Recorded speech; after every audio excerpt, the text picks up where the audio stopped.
कुछ रचित सुसमाचार 10 अध्याय का 46 से लेकर 52 तक पढ़िएगा।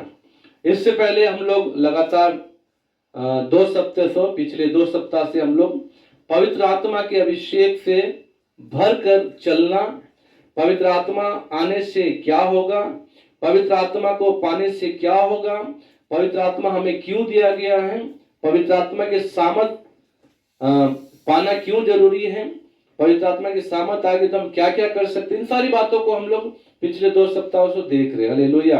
आज हम लोग पढ़ेंगे मरकुस रचित सुसमाचार 10 अध्याय का 46 से 52 तक। इन वचनों को भी हम लोग लगातार कई बार कलीसिया में सुन चुके हैं, लेकिन फिर भी परमेश्वर कभी कभी इन वचनों से कुछ कुछ अलग अलग बातों को हमें सिखाता है, इसलिए हम इन वचनों को फिर से पढ़ेंगे।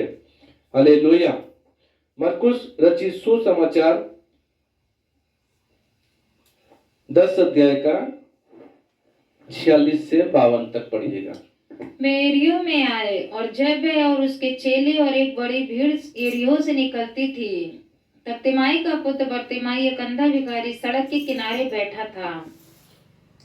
वह ये सुनकर कि यीशु नासरी है, पुकार पुकार कर कहने लगा, हे दाऊद की संतान यीशु, मुझ पर दया कर। बहुतों ने उसे डांटा कि चुप रहे, पर वह और भी पुकारने लगा, हे दाऊद की संतान, मुझ पर दया कर। तब यीशु ने ठहर कर कहा, उससे बुलाओ। और लोगों ने उस अंधे को बुलाकर उससे कहा, ढाढ़स बांध, उठ, वह तुझे बुलाता है। वह अपना कपड़ा फेंक कर शीघ्र उठा और यीशु के पास आया। इस पर यीशु ने उससे कहा, तू क्या चाहता है कि मैं तेरे लिए करूं? अंधे ने उससे कहा, हे रब्बी, यही कि मैं देखने लगूं। यीशु ने उससे कहा, चला जा, तेरे विश्वास ने तुझे चंगा कर दिया। वह तुरंत देखने लगा और मार्ग में उसके पीछे हो लिया। हालेलुया। परमेश्वर के नाम की महिमा हो। इन वचनों से हम कुछ बातों को सीखेंगे। यदि आज का टॉपिक देखा जाए तो आत्मिक अंधेपन के विषय में हम लोग देख रहे हैं, और वचनों को पढ़ने के समय हमने देखा एक अंधे व्यक्ति की यहाँ पर घटना को हम देख रहे हैं, कहानी को देख रहे हैं, उनके जीवन की बातों को हम देख रहे हैं। कैसे एक अंधा व्यक्ति भीख मांगने के लिए सड़क के किनारे बैठा करता था।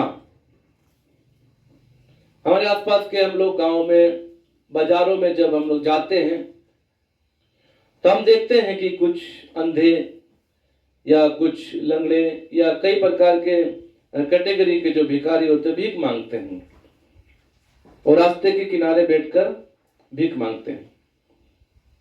यहां पर भी एक अंधा जो कि जन्म से अंधा था, इसके पिता का नाम था तिमाई, इसका नाम था बर्तिमाई। तो ये बर्तिमाई जो अंधा भिखारी था, जब यीशु मसीह यरीहो में आए, तब जब यीशु मसीह चल रहे थे, यरीहो नगर में जब चल रहे थे, तो भीड़ बहुत थी। तो ये अंधे के कानों में आवाज आई, चलने की आवाज, चिल्लाने की आवाज, कोई पुकारने की आवाज, कई प्रकार की आवाजों को भीड़ में हम लोग सुन सकते हैं। जब हम किसी बड़ी मार्केट में जाते हैं या कई बाजारों में जाते हैं तो कोई एक प्रकार से नहीं बोलता, ये एक ही बातों को नहीं बोलता, कोई अलग बातों को बोलता। हम सब्जी मंडी में जाएंगे तो कोई बोलेगा आलू ले लो, कोई बोलेगा प्याज ले लो, कोई बोलेगा ये ले लो, कोई बोलेगा वो ले लो, कई प्रकार की बातों को सुनते हैं। फल मंडी में जाएंगे, कोई फल का अलग अलग नाम लेकर बोलेगा, ये ले लो वो ले लो। उसी प्रकार जब हम एक रास्ते में भीड़ में जब चलते हैं, कई प्रकार की आवाजों को सुनते हैं। यहां पर भी इस अंधे ने बहुत सारी आवाजों को सुना, और उसमें से एक आवाज इसके कानों में यह भी आई कि यीशु यीशु यीशु। यीशु का नाम इसके कानों में आया, और जब इसके कानों में यीशु का नाम आया तो ये क्या किया, यहां पे लिखा हुआ, पढ़िएगा 47 पढ़िए। वह ये सुनकर कि यीशु डबल जलाओ। पुकार कर कहने लगा, पुकार पुकार कर कहने लगा, हे दाऊद के संतान यीशु, मुझ पर दया कर। यहाँ पर ये क्या कर रहा था आप लोग को मालूम है ना? क्या कर रहा था ये? भीख मांग रहा था। और जब भीख मांगा उसमें कुछ पैसे भी होंगे जरूर। हम लोग जब रास्ते में चलते, बहुत सारे छोटे छोटे बच्चे लोग गाड़ी के पास आएंगे, पैसा मांगेंगे, कुछ गाड़ी से जाएंगे, वो पैसा दे देते, 10 रुपया 20 रुपया दे देते, तो उसके हाथों में बहुत पैसा हो जाता है। रास्ते किनारे भिखार के पास देखेंगे तो जब वो अपने कटोरी या कुछ ऐसे हिलाता है, उसके अंदर कुछ कॉइन्स भी होते हैं और कुछ नोट भी होते हैं। उसी प्रकार इस भिखारी के पास भी क्या था? कुछ पैसे थे। यहां पर हम एक बातों को देखेंगे, इन वचनों को कई बार मैं कलीसिया में बोल चुका हूं, अलग अलग बातों को इसमें से निकालकर परमेश्वर ने सिखाया, समझाया है। कल भी अचानक से इस बातों को परमेश्वर ने मुझे बताया और सिखाया। हम देखेंगे कि ये एक काम कर रहा था। हालेलुया। क्या कर रहा था ये? काम। इसका काम क्या था? क्या काम था? भीख मांगना। हालेलुया, हालेलुया, परमेश्वर के नाम की महिमा। इसका काम था भीख मांगना, और ये बहुत जरूरी काम था, क्योंकि भीख नहीं मांगेगा तो ये खाएगा क्या? हो सकता है इसके घर वाले लोग इसको यहां पर छोड़ देते होंगे, इसका उम्मीद रहता होगा कि भाई वो भीख मांग के लाएगा तो हम भी खाएंगे, इसलिए इसके अंदर ये चिंता भी है, रहती है कि भाई हमारे घर वाले लोग खाएंगे, मैं कैसे खाऊंगा? अगर भीख नहीं मांगेगा तो कैसे हमारा परिवार चलेगा? ऐसे इसके अंदर कुछ बातें तो जरूर होंगी, लेकिन फिर भी यहीं पर ये मेन पॉइंट है मेरे प्रियो। इस बात को आप लोग लिख सकते हैं, अंडरलाइन कर सकते हैं, नोट कर सकते हैं। हालेलुया। यहां पर ये अपना उस काम को छोड़ दिया। भीख मांगना, उस समय भीख नहीं मांग रहा, क्योंकि इसको तो उस समय खुशी होनी चाहिए, बहुत सारे लोग आए, आज तो मेरा कटोरा भर जाएगा, आज तो मुझे बहुत सारे लोग भीख देंगे, आज तो मेरे घर वाले अच्छे से खाएंगे। ये बात इसके अंदर नहीं थी। कौन सी बात थी? ये चिल्लाने लगा, पुकारने लगा, हे दाऊद की संतान यीशु, मुझ पर दया कर। Hallelujah, hallelujah. ये हो सकता है अपने काम से परेशान हो गया होगा, ये भीख मांगते मांगते थक गया होगा, ये अपने जीवन में निराशा को देख रहा, अंधा तो है लेकिन ये अपने अंदर भीतर क्या है? निराशा को जरूर महसूस करता होगा। क्या मेरी जिंदगी है? क्या मेरी जिंदगी है? मेरा काम भीख मांगना, बस भीख मांगना, और मैं खुद खाऊं औरों को खिलाना, यही इसका जिंदगी। इस काम से ये परेशान हो गया, इसीलिए ये अपने ऊपर दया की भीख मांग रहा। हालेलुया। आज बहुत सारे लोग काम करते, पैसे के लिए काम करते, पैसा कमाने के लिए काम करते, ओवर टाइम पे ओवर टाइम करते हैं, कभी कभी रात रात भर काम करते, रात में भी घर नहीं आते, रात में भी छुट्टी नहीं करते हैं, डबल शिफ्ट करते हैं। क्यों? क्योंकि उनको पैसे की जरूरत है, उनको पैसा चाहिए। और आजकल हम जानते हैं मेरे प्रियो, पैसा नहीं है तो कुछ भी नहीं। अगर आपके पास पैसा नहीं है तो आपके घर वाले आपकी इज्जत नहीं करेंगे, अगर आपके पास पैसा नहीं है तो कोई अच्छा दोस्त आपका नहीं बनेगा, अगर कोई दोस्त आपका रहेगा फिर भी आपके पास पैसा खत्म हो जाएगा तो वो भी आपके साथ छोड़ देगा। क्योंकि हम उड़ाऊ पुत्र के विषय में जानते हैं, सुने ना, पढ़े हैं, लूका की किताब में लिखा हुआ है, सुसमाचार में। वो उड़ाऊ पुत्र अपना धन दौलत लेकर, बहुत सारा पैसा को लेकर दूर देश चला गया। हो सकता है उनके दोस्त मित्र बना होगा, कोई उनका और भी करीबी दोस्त बना होगा। जब तक पैसा रहा तब तक उसका मित्र दोस्त बना रहा, पैसा खत्म उसको छोड़ के चला गया। इसलिए पैसे की बहुत जरूरत है। मैं जानता हूं इस दुनिया में रहने के समय पैसा बहुत जरूरी है, लेकिन मेरे प्रिय भाई और बहनों, पैसा के लिए आप एक बहुत महत्वपूर्ण जो चीज है उस चीज को आप खो दे रहे हैं। आप पैसे के चक्कर में अपने आत्मिक जीवन को खो रहे हैं, आप उस सच्चाई को खो रहे हैं, आप उस अनंत स्वर्ग को खो रहे हैं जो आपके लिए यीशु मसीह ने दिया। यीशु मसीह ने अपनी जान क्यों दी? क्या इसीलिए दी कि आप पैसे पे पैसा कमाते रहो और उसे भूल जाओ? क्या यीशु मसीह इसलिए जगत में आए कि आप खाली पैसे के पीछे भागे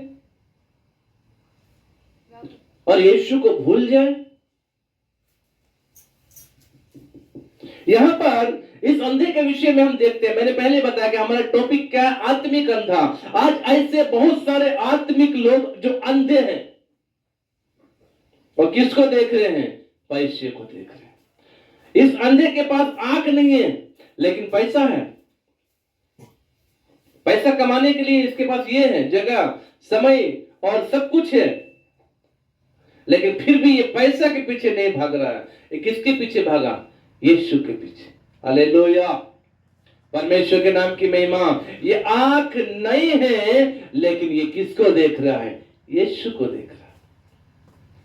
यह है आत्मिक आंखों से यीशु को देखना। हालेलुया। और जो आंख रहते हुए भी यीशु को नहीं देख पा रहे हैं वो है आत्मिक अंधे।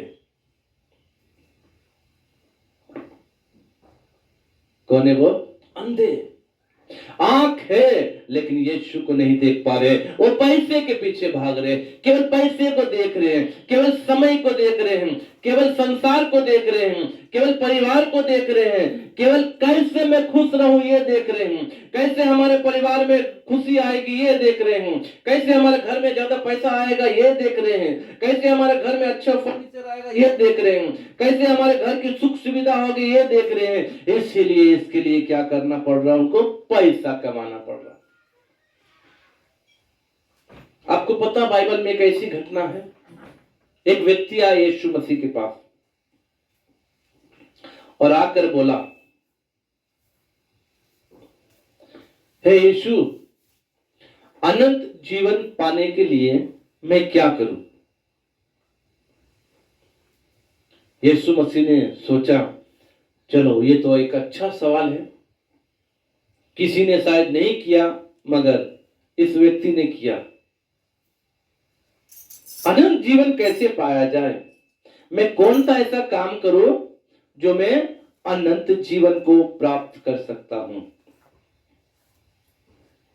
यीशु ने उससे कहा, ठीक है, तो अपने माता पिता का आदर कर, बुराई मत कर, पाप मत कर, व्यभिचार मत कर, परमेश्वर की आज्ञा को मान। ये सारी बातों को सिखाया, बताया। उस व्यक्ति ने भी बड़े हिम्मत के साथ बोला, हे गुरु, इन सब बातों को तो मैं बचपन से मानता आ रहा हूं। हालेलुया, परमेश्वर के नाम की महिमा।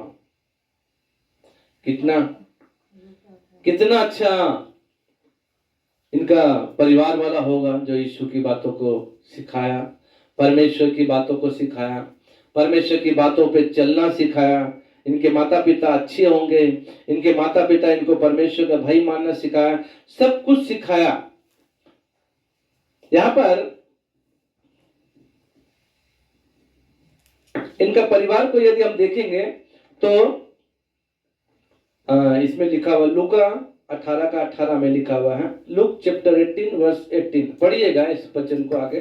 किसी सरदार ने उससे पूछा, हे उत्तम गुरु, अनंत जीवन का अधिकारी होने के लिए मैं क्या करूं? अनंत जीवन का अधिकारी होने के लिए मैं क्या करूं? यीशु ने उससे कहा, तू मुझे उत्तम क्यों कहता है? कोई उत्तम नहीं, केवल एक, अर्थात परमेश्वर। तू आज्ञा को तो जानता है। तू आज्ञा को तो जानता है, क्या क्या नियम क्या क्या है सब तो तू जानता ही होगा।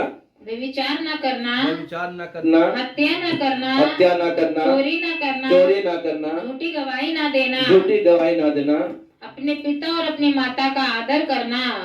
उसने कहा, मैं तो इन सब को लड़कपन से ही मानता आया हूँ। हालेलुया। जितनी बातों को यीशु ने कहा वो भी व्यक्ति अच्छा से उत्तर दिया, इन सब बातों को तो मैं लड़कपन से करता आ रहा हूं। हालेलुया, ये परमेश्वर के नाम की महिमा हो। इस व्यक्ति ने लड़कपन का मतलब क्या, बचपन से ही इस बातों को क्या कर रहा, मानता आ रहा है। ये व्यभिचार नहीं किया, पाप नहीं किया, माता पिता का आदर किया। आज कुछ बच्चे ऐसे ही होते हैं, जवान हो जाते हैं, माता पिता को छोड़ देते हैं, माता पिता का आदर नहीं करते। मसीह है लेकिन मसीह का इस आज्ञा को नहीं जानते। माता पिता कुछ बोलेंगे, वो अपना कुछ करेगा, वो कुछ करेंगे। माता पिता कुछ सिखाएंगे लेकिन वो अपनी मनमानी करेंगे। लेकिन ये क्या है, ये सब बातों को माना। जवानी के समय में इसने कहा क्या, मैं लड़कपन से मान, यानी क्या क्या मान रहा हो, क्या क्या आज्ञा बताया यीशु ने, व्यभिचार न करना, व्यभिचार न करना। देखिए पहला बात, इस समय में अगर हम देखेंगे, इस जवानी के समय में पाप, व्यभिचार एक स्वभाव अंदर से उत्पन्न होता है पाप करने के लिए।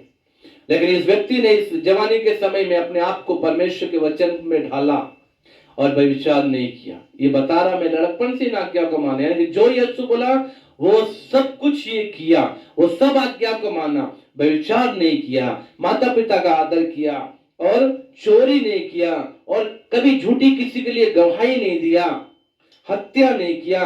ये सब कुछ ये लड़कपन से करता रहा। आजकल के लोग, आजकल के मसीह बोले या गैर मसीह बोले, इन सब आज्ञाओं को नहीं मान पा रहे हैं। आजकल के मसीह भी इन सब आज्ञा को नहीं मान पा रहे हैं। आज वो झूठी गवाही भी दे रहे हैं, चोरी भी कर रहे, व्यभिचार भी कर रहे, बहुत सारे गलत कामों को कर रहे, माता पिता का आदर नहीं कर पा रहे हैं। आज इस तरह की बातों को हम देख रहे संसार में। लेकिन मैं आपको क्या बताना चाहता हूं, आप वो समझिएगा। यहाँ पर इन सब बातों को ये व्यक्ति करता आ रहा है। आगे पढ़िए। ये सुनकर यीशु ने उससे कहा, अब यीशु मसीह बोल रहा, अरे ये तो सब कुछ कर रहा है, लेकिन यीशु क्या है, मन का जांचने वाला। Hallelujah, hallelujah.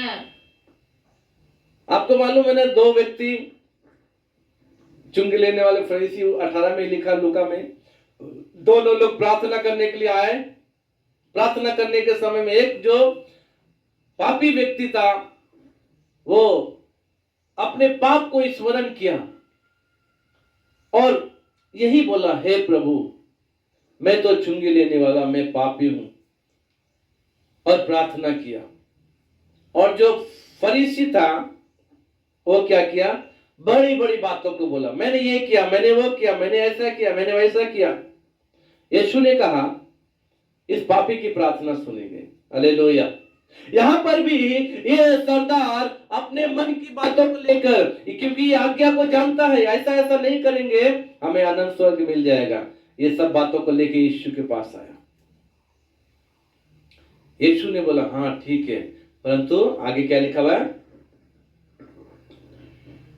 तुझ में अब भी एक बात की, एक आज्ञा को तू नहीं मान पाएगा, एक बात की तुझ में अभी भी घटी है।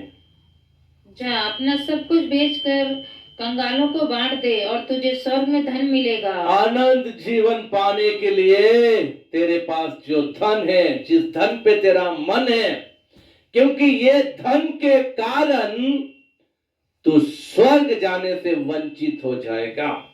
इसलिए जो कुछ भी तेरे पास है उसे बेच दे और कंगालों को देकर आ जा मेरे पीछे, तेरे लिए स्वर्ग में धन मिलेगा। Hallelujah, hallelujah. एक बार ताली बजा के परमेश्वर को धन्यवाद देंगे। Hallelujah, hallelujah. आज मेरे प्रिय भाई और बहनों, यहाँ पर साफ साफ लिखा हुआ है, जो पैसे के पीछे भागने वाले लोग हैं उनके लिए आनंद जीवन नहीं है, क्योंकि वो पैसे को क्या करे, प्रेम करते हैं और यीशु को भूल जा रहे, यीशु को पीछे कर दे रहे। आज पैसे के लिए वो अपना समय यीशु को नहीं दे रहे, पैसा कमाने के लिए आज गिरजा नहीं आते, पैसा कमाने के लिए आज उनके पास बाइबल पढ़ने का समय नहीं है, पैसा कमाने के लिए आज उनके पास प्रार्थना करने का समय नहीं है, पैसा कमाने के लिए इतना बिजी है कि वो कोई भी समय प्रभु को नहीं दे पा रहा। ये सारी आज्ञा को मानता है, आज ऐसा कोई भी यहां पर नहीं है कि इन सारी आज्ञा को मानता होगा, लेकिन यहां पर ये व्यक्ति साफ साफ बोल रहा, मैं सब आज्ञा को मानता हूं।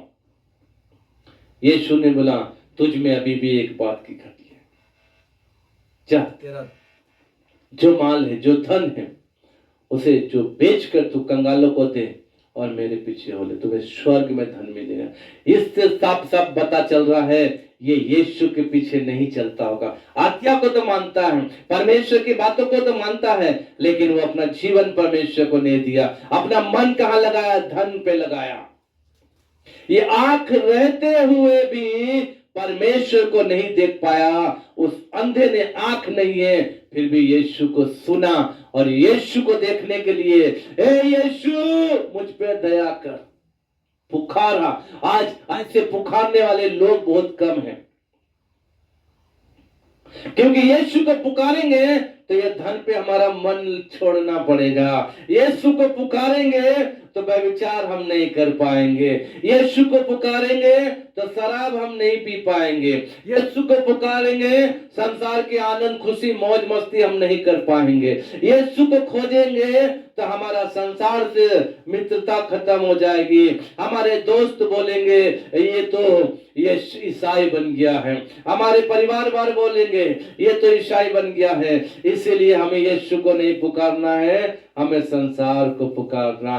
ऐसे आत्मिक आज मसीह लोग अंधे हैं, वो यीशु को देख नहीं पा रहे, आंखें रहते हुए देख नहीं पा रहे। मेरे प्रिय भाई और बहनों, आज इस अंधे के समान देखिए ये क्या किया, यीशु को पुकारा, अपना काम छोड़ा। किसके लिए? यीशु के लिए। आज लोग यीशु को छोड़ दे रहे पर तो काम नहीं छोड़ रहे। समझ में आ रहा ना?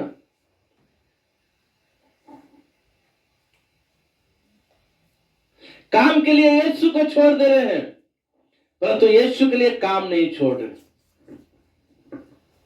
क्या करेंगे? हम काम में नहीं जाएंगे तो खाएंगे क्या? यीशु तो हमारी मजबूरी समझ जाएगा। यीशु तो जानता ही है हमारी मजबूरी है, ऐसा हमारा काम ही है, हमें काम तो करना ही पड़ेगा, नहीं तो हम खाएंगे क्या? लेकिन दूसरा वचन आप लोग भूल जाते हैं। पढ़िएगा निर्गमन की किताब 20 अध्याय निकालिएगा।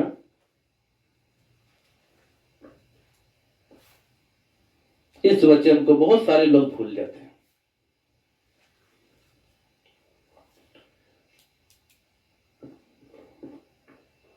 8 पद पढ़िए, 20 अध्याय का 8 पद, सॉरी 9 पद पढ़िए। 6 दिन तो तू परिश्रम करके सब काम काज करना। 6 दिन। देखिए मेरे प्रियो, सप्ताह में कितना दिन होता है?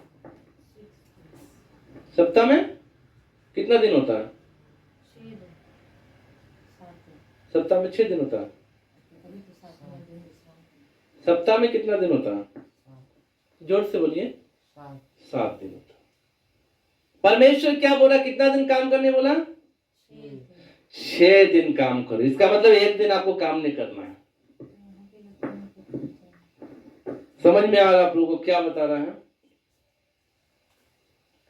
ये 7वां दिन क्यों मना किया परमेश्वर?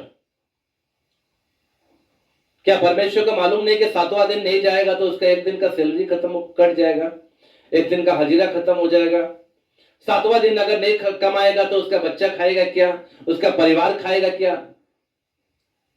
7वां दिन भी तो हमें पैसा कमाना है। ये तो परमेश्वर को सोचना चाहिए। लेकिन फिर भी परमेश्वर बोला नहीं, 6 दिन करो, 7 दिन नहीं करना। 7वां दिन क्या करना? मेरे लिए। किसके लिए? परमेश्वर के लिए। 7वां दिन किसके लिए? सब बोलिएगा, परमेश्वर के लिए। हालेलुया। 7वां दिन किसके लिए है? परमेश्वर के लिए। हालेलुया। 6 दिन आपको दिया है। 6 दिन आप जितना कमाना, ओवर टाइम करो चाहे जो भी करो, लेकिन 7वां दिन आपको परमेश्वर को देना है। 7वां दिन पैसे के पीछे नहीं भागना है। 7वां दिन आपको परमेश्वर के लिए खर्च करना है। 7वां दिन केवल परमेश्वर को दीजिए। हालेलुया। हालेलुया। लेकिन इसका मतलब ये नहीं कि आप 6 दिन काम करेंगे तो 6 दिन आप प्रार्थना नहीं करेंगे, 6 दिन वचन नहीं पढ़ेंगे। पास्टर ने बोल दिया 6 दिन काम करो, 7वां दिन खाली परमेश्वर को दो, 7वां दिन हम प्रार्थना करेंगे, 7वां दिन ही हम बाइबल पढ़ेंगे, 7वां दिन हम गिरजा आने को बोला है तो 7वें दिन गिरजा आएंगे, बाकी का समय नहीं करेंगे। नहीं, आपको हर दिन प्रार्थना करना, आपको हर दिन परमेश्वर को देना है। आपका काम का समय 8 बजे से शुरू होता, किसी का 9 बजे से शुरू होता, किसी का 7 बजे से शुरू होता, लेकिन पहले का जो 7 बजे ड्यूटी का पहले का समय परमेश्वर को दे के अपना काम कीजिए। Hallelujah, hallelujah. परमेश्वर के नाम की महिमा। जब इस अंधे ने क्या किया, पुकारा यीशु को, हे यीशु मुझ पे दया कर, मुझे काम नहीं चाहिए। मुझे क्या चाहिए? किसके लिए मांगा वो? क्या दया चाहिए उसको? देखने लगे। हालेलुया, मैं देखने लगू प्रभु। आज कितने लोग यीशु को नहीं देख पा रहे हैं? आज कितने लोग यीशु की भलाई को नहीं देख पा रहे हैं, यीशु की कृपा को नहीं देख पा रहे, यीशु के उपकार को नहीं देख पा रहे। उन लोगों के लिए यीशु ने अपना लहू बहाया, अपना एक कतरा रक्त बहा दिया। इस उपकार को बहुत लोग नहीं देख पा रहे। हर दिन, हर पल, हर घड़ी यीशु उनके लिए अपनी जान देकर उनको बचाया, श्राप से मुक्ति दिलाए। इस भलाई को नहीं देख पा रहे। हर दिन की रोटी देता है, हर दिन का भोजन देता है। यहां तक 7वां दिन भी अगर आप काम नहीं करेंगे, 7वां दिन का भी आपको भोजन देगा। हालेलुया, इस उपकार को नहीं देख पा रहे। मेरे प्रियो, अपनी आंखों को खोल लीजिए, अपनी आंखों को खोल लीजिए, नहीं तो आप यीशु को नहीं देख पाएंगे, यीशु को नहीं देख पाएंगे। अपना समय संसार में खो देंगे, अपना समय संसार में बिताकर आप खत्म कर देंगे। अपना समय आप ऐसे ही मित्रता में, ऐसे समय दोस्ती में, ऐसे इधर उधर घूमने में ही अपना समय खत्म कर देंगे। एक दिन ऐसा आएगा, आपको खुद पता नहीं चलेगा कब मृत्यु हो जाएगी।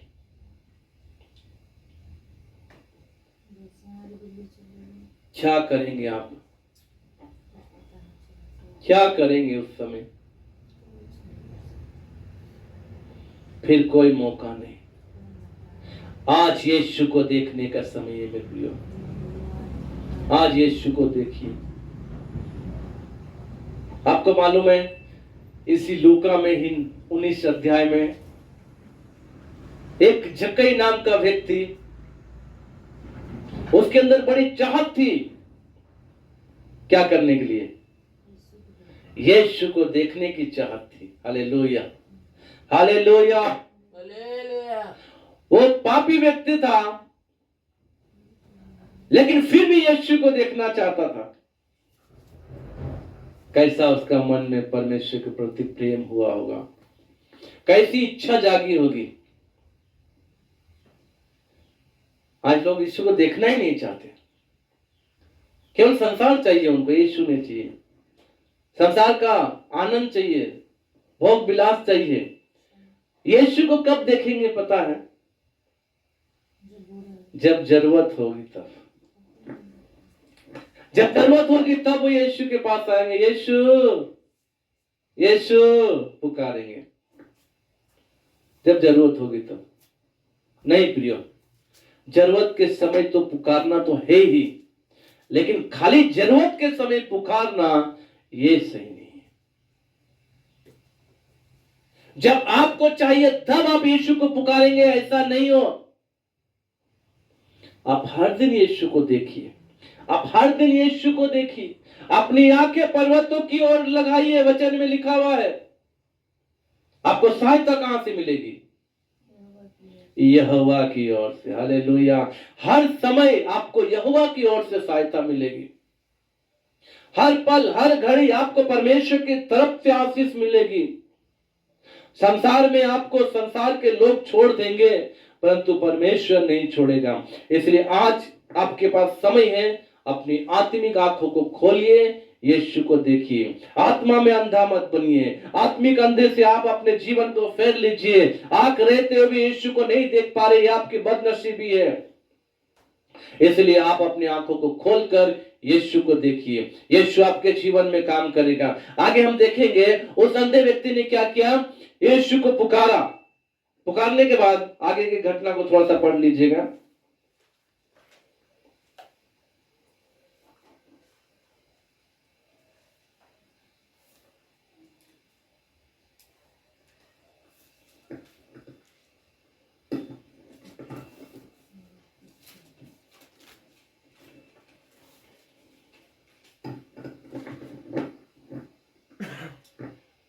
बहुतों ने उसे डांटा कि चुप रहे, पर वह और भी पुकारने लगा, हे दाऊद की संतान, मुझ पर दया कर। बहुत सारे लोग यहाँ पर इसको मना करते हैं, पीछे हट जा, उधर जा, लेकिन फिर भी क्या किया, नहीं आज तो मुझे यीशु को देखना है, आज तो मैं यीशु को पुकारूंगा। हालेलुया। किसी की बात नहीं सुना, वो चिल्लाते गया यीशु यीशु यीशु। आप कब तक, जब तक नहीं मिल रहा चिल्लाते रहिए, जब तक नहीं मिल रहा मांगते रहिए, जब तक नहीं मिल रहा पुकारते रहिए। हालेलुया, मिल जाएगा। आगे तब यीशु ने ठहर कर कहा, उसे बुलाओ। और लोगों ने उस अंधे को बुलाकर उससे कहा, ढाढ़स बांध, उठ, वह तुझे बुलाता है। यीशु भी क्या किया, ठीक है कोई बात नहीं, बुला रहा, ले आओ उसे। जो डांट रहे थे वही लोग पास गए, अच्छा भाई आ जाओ, चलो हिम्मत रखो, शांत रहो, चलो तुम्हें यीशु क्या कर रहा, बुला रहा है। वो भी अपना पैसा नहीं, कुछ नहीं, अपना हाथ कुछ सब कुछ फेंक फाक के क्या किया, यीशु के पीछे आ गया। चलो चलो भाई यीशु के पास चलना है। अब यीशु से एक सवाल पूछ रहा, पढ़िएगा उस वचन को। यीशु ने उससे कहा, तू क्या चाहता है कि मैं तेरे लिए करूं? ओ, यीशु का सवाल, क्या चाहता है, क्या चाहता तू मेरे लिए, मैं तेरे लिए करूं, क्या चाहता? आप सबसे भी यीशु यही पूछता है। जब आप मांगते हैं, जब आप पुकारते हैं, जब आप यीशु के पास आते हैं, आपसे पूछता क्या चाहता तू, मैं तेरे लिए करूं। इसने क्या किया, अंधे ने उससे कहा, हे रब्बी, ये कि मैं देखने लगूं। हे रब्बी मैं देखने लगूं। और देख के किसको किसको देखेगा, सबको देखेगा और यीशु को भी देखेगा।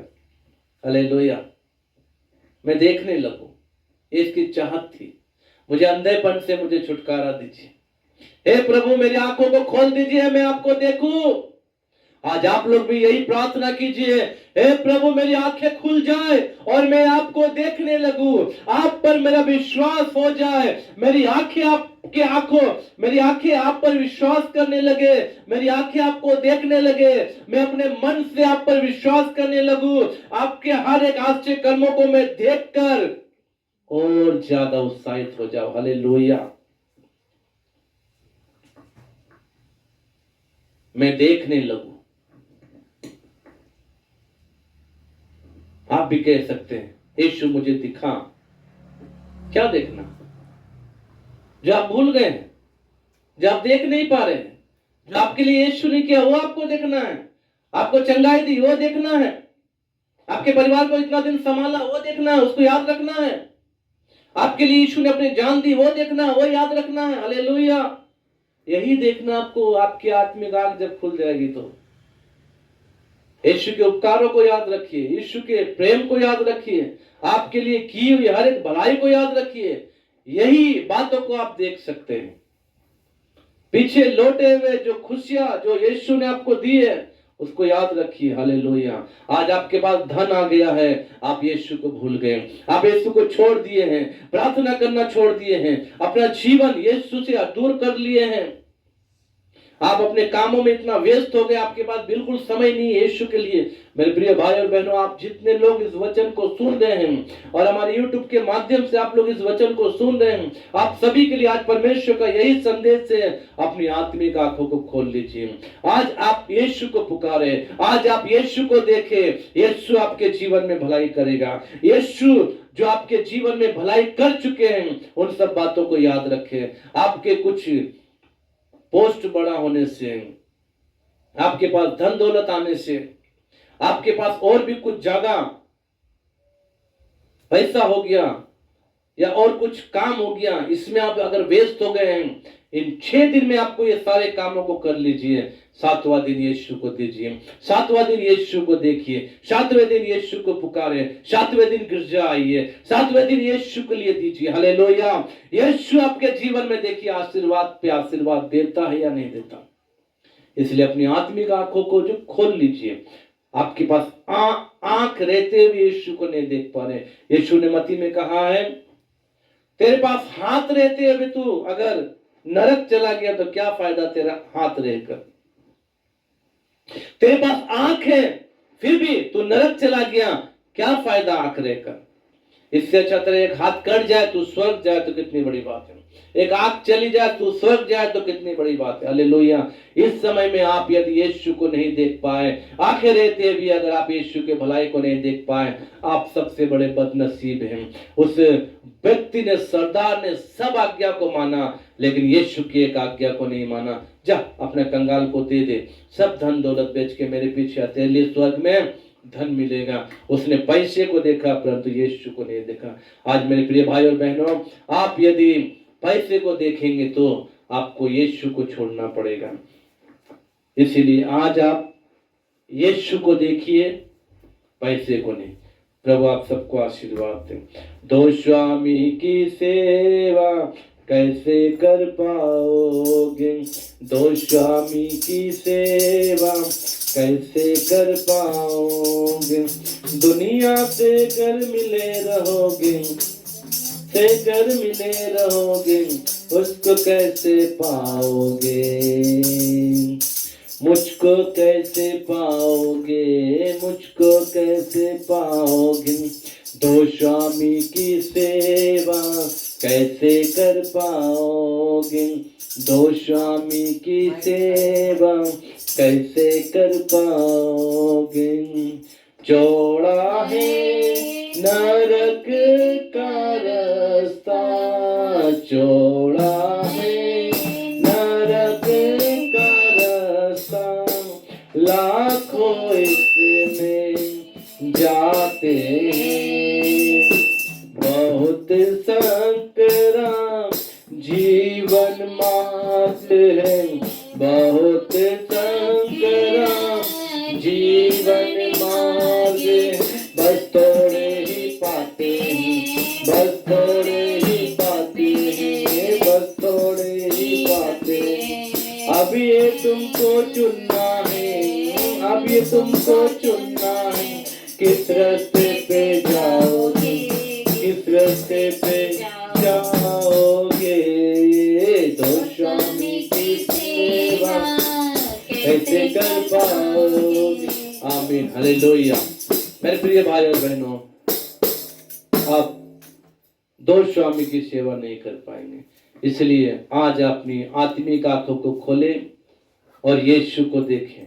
जैसा इस अंधे ने अपनी आंखों को पाने के लिए अपने काम को छोड़ा, वैसे ही आप अपने काम को छोड़कर यीशु को पाइए। यीशु आपको लोगों को आशीर्वाद देगा। आइए हम सब अपनी आंखों को